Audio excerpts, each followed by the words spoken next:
I'm currently serving 6 days left of a 7-day ban, which I received from helping my daughter out in the middle of a competitive match. My daughter had thrown up in the middle of the night and I had to go help her out. And consequently, I abandoned a match. So, in order to help pass the time during my ban, I thought we would take a look at some guns. I generally am not one for unboxing crates. I kind of think unboxing crates is for suckers. And here's what I mean, okay? This is my P2000 Cortacera. Ah, there it is. I got this for $2, right? I see videos specifically of Immortal HD, who by the way is an awesome guy. That guy will spend $60 to $90 on crates, and I watched a video where this was the best gun he got out of those crates. So I came to the conclusion that you're better off just throwing down the money for the guns that you want to get, regardless of whether or not you think they cost a few dollars. Let's get this over with. There it is. There's my baby. This was one that I did unbox though. Like, I've unboxed maybe 3 or 4 crates just to say I've done a few. I got this 5.7, and the rest of these I've been getting through completing missions. I also had a match about 2 weeks ago where this wasn't a prize for completing a mission, but I picked up this sawed-off copper. Now, to me, this doesn't look great, maybe because of the quality. I think it's well worn, but for whatever reason, this also retails for like $1.50. This dropped yesterday. Look at this. This is a blue spruce scout. Let's see, what's the quality? Battle scarred.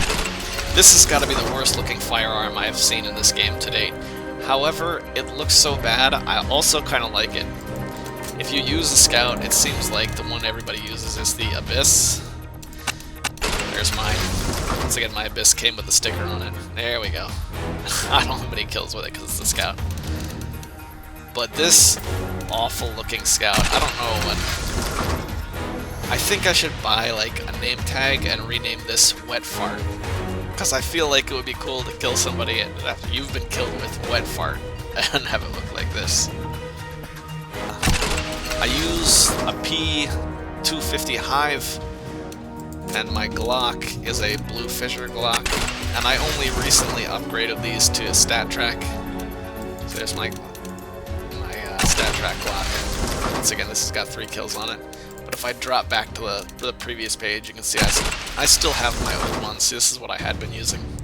I like to hold on to some of these really cheap guns. Here's my old Hive. I think a Hive is like maybe 80 cents or something. The reason why is because every once in a while I run into somebody on the casual servers who says the words, "I just bought this game." And I like to be able to say, oh hey, I have some guns you can keep. Look, you can keep these battle-scarred dual Berettas Colony. Even though this is a 4-cent skin, giving this to a new player, along with this Death Rattle Glock 18, once again, 4 to 8 cents. But giving that to a new player gives the player this idea that, oh wow, the people who play this game are nice. Not everyone on the internet is a complete jerkhole. Maybe I can have a good time and not, have to be a jerk. So that's my little way to promote some goodwill. Well, this is another one that I really like. That's another very inexpensive gun that I think this was a random drop for me. I can't remember if it was a random drop or a crate opening. But I don't use it because I want to preserve my stat track, but yeah. So I save those to hand off to new players. I know you can trade these up. Let's see. Trade up contract. This makes me a little bit upset. This was a crate opening, this Negev, and the Negev to me is such an unusable weapon that seeing one of these in a crate is like, I don't want to open one of these ever again. It just seems like if I did this, I would get what? A purple weapon? 1? And all of this would go in the garbage, and I'd rather put something in the hands of players. That's the thing about the market. If you buy a weapon from the marketplace, let's go back to the inventory here. What's something that costs money? Here. This cost me $5. buying this from the marketplace, put a large portion of that $5 in the pocket of another player, which to me is worth it. Putting the money in the pocket of other players as opposed to putting it in the pocket of Valve. Not that I have anything against Valve. I like Valve. It's a good company. They have some wonderful deals on games, and they've taken care of their players pretty well, with the exception of a week ban for taking care of my daughter. But I like to get the money back to the players if I can. I don't know how this got 97 kills on it, but I bought this as like almost as a space holder. Check it out. What's the quality? Yeah, it's a factory new. I must not have spent much on this. I don't know exactly what it was, but I got it as a space holder thinking I would replace it. Now I have 97 kills on it, which for me is a lot because I'm a new player. And I don't want to replace it. And that's a problem with StatTrak. When you start collecting kills on a StatTrak weapon, it becomes the go-to weapon and you don't want to replace it.